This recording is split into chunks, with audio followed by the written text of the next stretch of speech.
Okay, so I'm going to take out the door handle on a Ford Focus here. It's very similar on the front doors as well. This is a rear door that I'm working on. But first of all, you're going to have to take off the door panel. If you don't know how to do that, I have a link in the description. I have a video on that. So once you've gotten that far, then you just pry back this weather insulation stuff, and you've got a T20 Torx that you need to take out right there. Alright, so next you need to pull this rubber grommet off, and back there, you might not be able to see it on the video, there is another T20 Torx. And to get at that bolt, what you're going to need to do is actually take these 3 T30 Torx bits out of the locking mechanism, because you're going to need to drop the locking mechanism out of the way so you can get at that little Torx bit to get the handle out.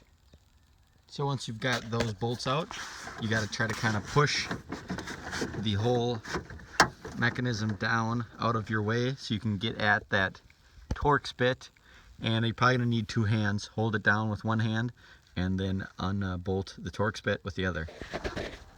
Okay, once that Torx bit, that little Torx bit I showed you, is out of the way,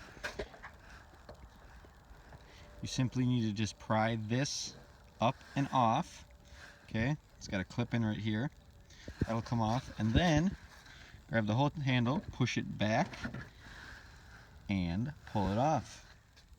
Okay, now from the inside here, you got a bolt here, and you got another bolt right here, little T20 Torx. Take both of those out. You're gonna have to wiggle and slide this piece out right here. It's kind of holding everything in. Then you can move the whole door lock assembly down, and you see there's a green clip right there. You have to get a flathead on there and kind of pry that off, pry that clip open, and then you'll be able to pull out the whole back of the handle assembly here. Alright, here's a better view of it. Once you've got that unclipped, you got to take this part off, and that middle tab there, okay, middle tab in here, you got to push that towards, so right now it'd be towards me, get a flathead under there, and then when that's pushed back, pull this out. There you go. Now you have the inside of the handle out. Alright, hope that helps somebody that's trying to do this on a Ford Focus, and thanks for watching.